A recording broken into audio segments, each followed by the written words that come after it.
Hello and welcome to a review of Spire by Mega Grid Games.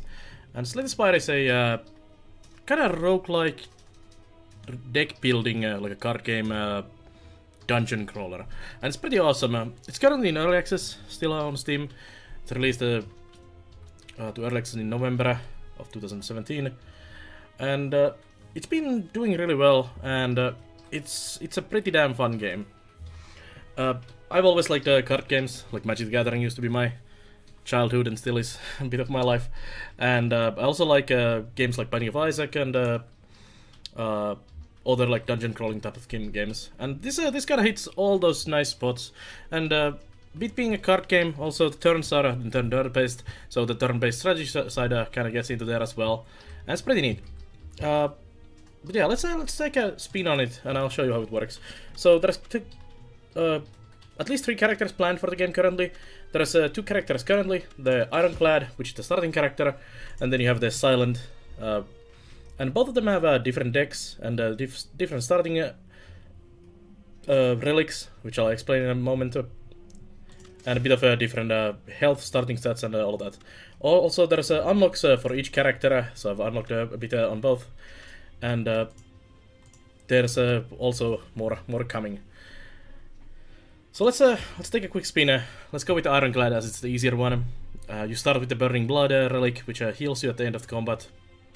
And in general, this character is, in my opinion at least, a lot easier than the Silent. Although Silent is really fun to play as well. And as you can see, she focuses on daggers and poisons, and he has a demonic energy. So he's basically a warrior with a bit of a demon stuff thrown in there, and she's a rogue with daggers and poisons. And the decks are reflected. There is also colorless cards that are for both the characters, but mostly the decks are totally unique from each other, and I can expect that to be the case in the third character as well. And I hope they do keep adding more characters, because I can see they're doing a lot of longevity for this game.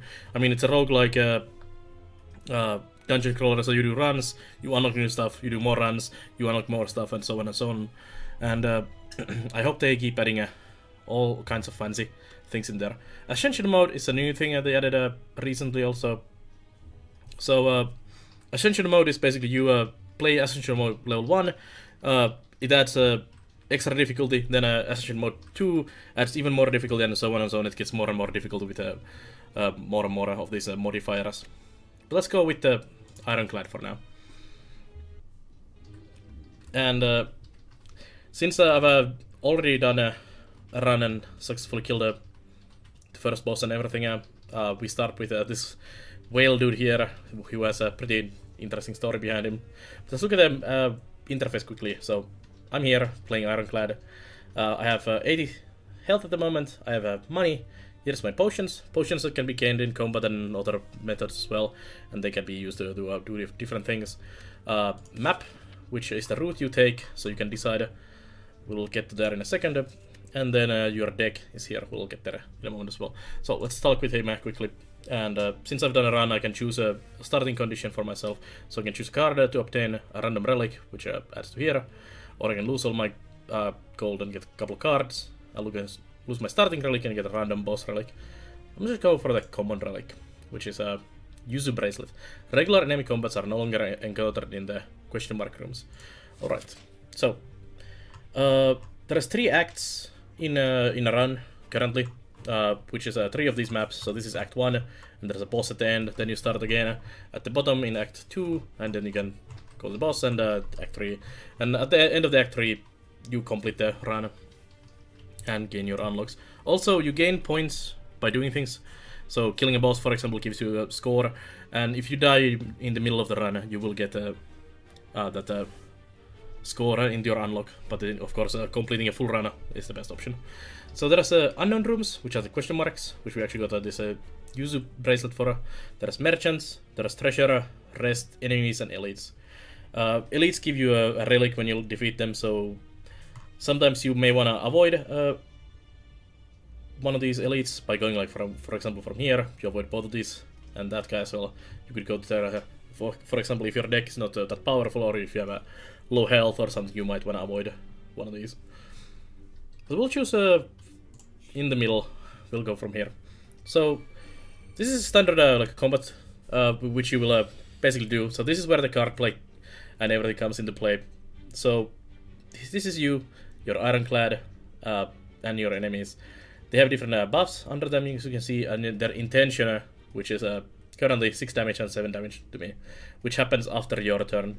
I have 3 energy, which basically like your mana for casting spells and so on. If you've played card games before. Down here is my draw pile, so I have 5 cards in there currently, because I have a 10 card deck here, which is 5 strikes, 4 defense, and 1 bash currently. So I have 5 cards in my hand here, and 5 still in here in the deck. And then there's a draw pile, discard pile, where my cards go after I play them, or if I don't play them at the end of the turn, they go there. And once draw pile empties, discard pile gets shuffled into the draw pile. Let's just get a combat going here. So damage prevention is a big thing about this game. So for example, defend here is 1 cost, you gain 5 block, which protects from damage. Or strike is a 6 damage deal, and bash is a 8 damage, apply vulnerable. And there's a handy tooltips for everything. Like here, vulnerable is similarly told it's a 50% more damage on the enemy from further attacks. But defending against damage is usually fairly important, because you don't heal after combat. Well, you do heal 6 with the relic, but normally, if you didn't have this relic, you wouldn't heal. Like the silent doesn't have this one, so trying to protect your health as much as possible is usually a good tactic. So I'm just gonna use 2 mana to play some defense, and then I'm gonna strike one of these guys here. They have a curl up, so when they take damage, they gain 4 block. So he is now protected and has still 6 health left. And that's my turn. So end the turn, throw the cards away, and the enemies will act now. Since he got the protection during my turn, it wears out at the end of the turn, so he doesn't have it anymore. So we'll can just poke him dead, and poke this guy again, and then throw a defender. And we'll wait for him to do a couple damage on me again, which is fine. I mean, 5 damage in this will heal 6 once he dies, as long as I have enough strikes. He's doing a strategic move, which usually means they do a negative effect on you. There's different intents. There's defending themselves, buffing themselves, and so on. So we'll just end the battle here. And we heal for 6. So at the end of the combat, you usually get money, you can get potions, and you also usually get a card. And also, if it's an elite or a boss, you get a relic or a chest. So we'll check here. So when you defeat an enemy and you gain a card, it's always random. So from the unlocked cards, and you get a choice between one of these 3. We'll go for a twin strike for now, and then grab the money and proceed. And then we can go to the next room, which is going to be one of the question marks. And since we got the Yuzu bracelet, there's no enemies in these. Instead, it's the bonfire spirits who are asking for some kind of a offer based on what we throw. So you need to throw 1 card. I'm gonna throw 1 defend in there and see what happens. You toss an offering in the bonfire, nothing happens. They seem to be ignoring you, disappointing.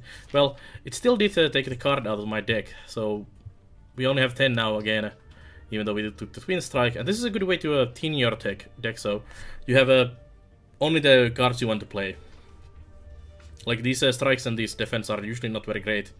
And there's basically any defend or attack card is usually better than any of these, and you kind of want to get rid of them if possible. There's also bad cards like curses, which you definitely want to get out of your deck, so necessarily not bad if you do lose a card from there. Let's go check a shop, so we should see the shop as well. The shops can be found also in the question marks randomly. So here's a shop dude, and they sell always 5 cards from your character type, so these red cards for me, and then 2 colorless cards, 3 relics and 3 potions, and you can also remove 1 card by paying money. Relics are usually really good to buy, especially like this that heals you 12 after a combat if you're 50% or less health.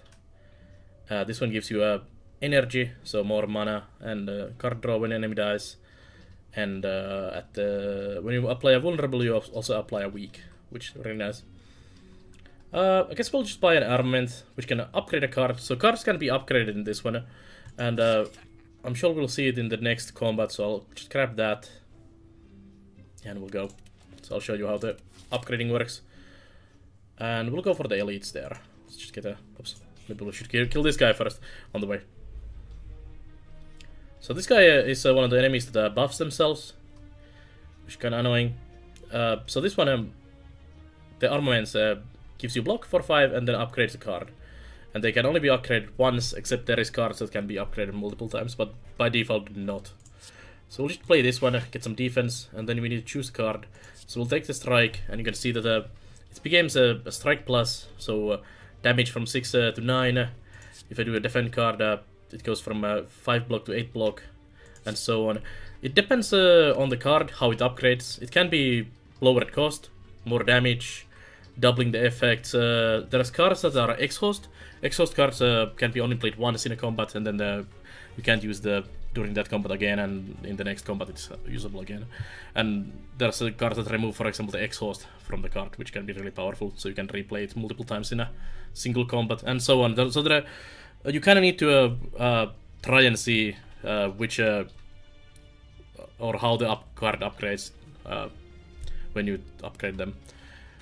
Sometimes I'm kind of surprised when I saw some new cards. I was like, this is definitely going to lower the cost, like in that card. And no, it's just... Oh, for example, there's a card that doubles the effect for one card. And then there's a upgrade that gives 2 of the copies of that card instead. So it's like, oh, that's much better. And upgrading some key cards in your build is very, very important. And can really make or break your run. There are some really amazing upgraded cards. For example, the armaments itself that upgrades a card. If you upgrade the armaments... let me show the card here. So armaments is 1 mana or 1 energy skill that you gain 5 block and upgrade a card.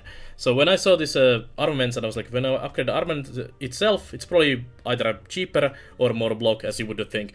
But no, it actually upgrades this effect, and it upgrades to your whole hand instead of just 1 card in your hand, which makes it insanely powerful. But now let's strike this cultist a bit there.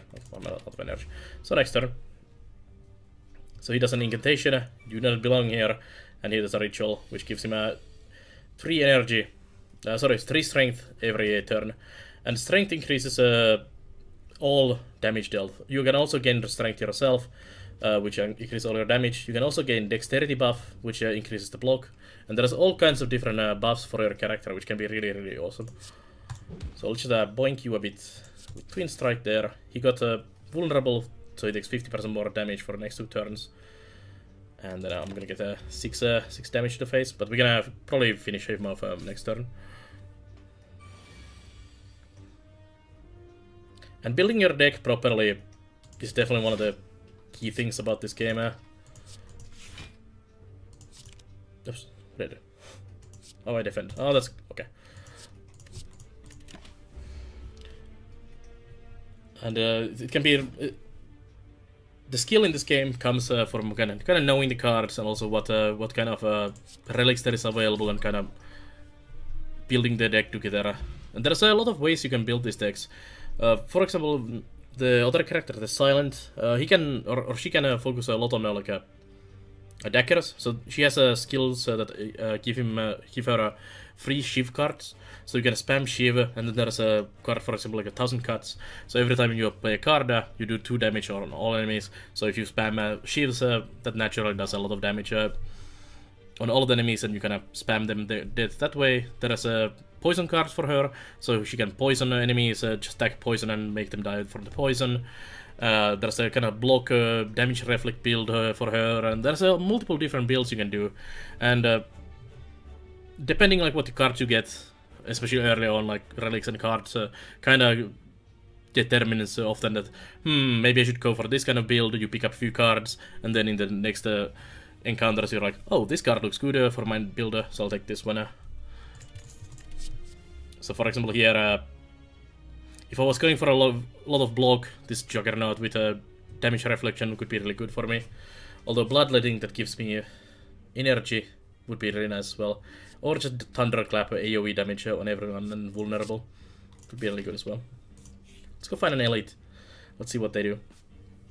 Also a potion would be nice. Receive 175 gold and become cursed. Well, let's take the money. Money can be nice. You can remove cards from your deck, so the doubt will cycle in there as well. So it's now in my deck here.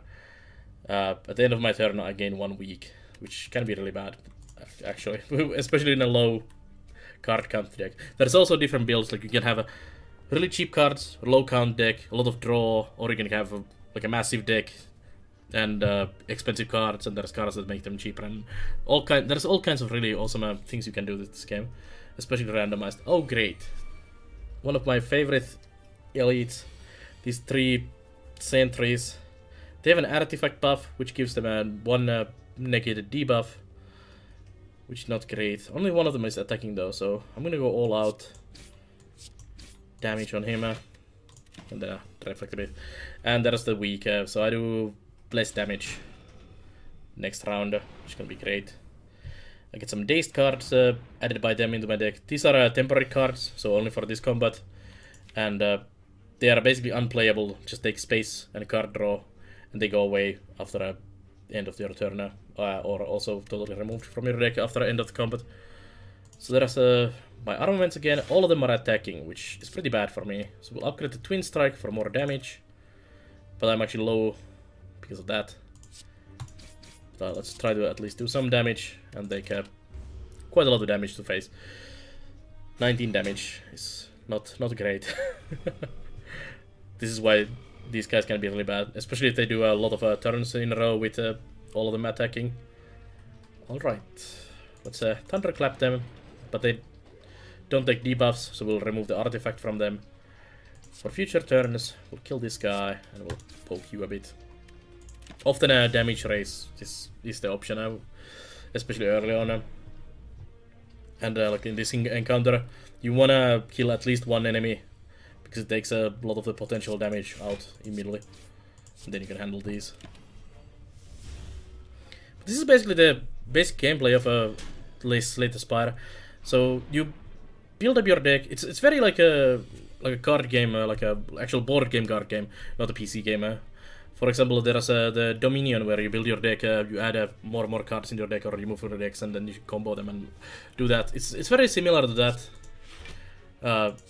And it's really awesome that basically a roguelike dungeon crawler has been put together with an amazing like card game, and it works really well. It's really addicting. It's one of those games that it's like, oh, I'll just do one more run, just one more run. Oh, it's 6 in the morning, so it's really great for that. And I'm really happy I picked up this game myself because I kind of doubted it first. I'm like, it's one of those another dungeon crawler, not really my thing. But then I saw the card game potential in it, and it's like, yes, please. And I'm a huge fan. That's a great hand, by the way. Huge fan of a turn-based strategy. So this is turn-based as well, because it's a turn between you and your opponents playing cards, basically. And then the card game aspect as well. And I love that you can sit and think about and do strategize and think about your deck and what's my next move and all of that. Well, there was no move for that turn, thanks to the days that they're stacking in my deck. So I'm actually doing not very good on this run. Let's just finish off you and there. But elites can be really rough sometimes. There is definitely elites that will end your run if your build is not very good. Also, because what you get is random, especially like early on, can affect hugely how well your play will go. Like there is definitely relics and cards that will make their start of the run really easy, or much easier than some other cards that will make it really hard. Also, depending on what enemies you get randomly on each level can affect a lot of as well. So there is a lot of randomness included, as in always in like a card game, but also in a lot of other game mechanics as well.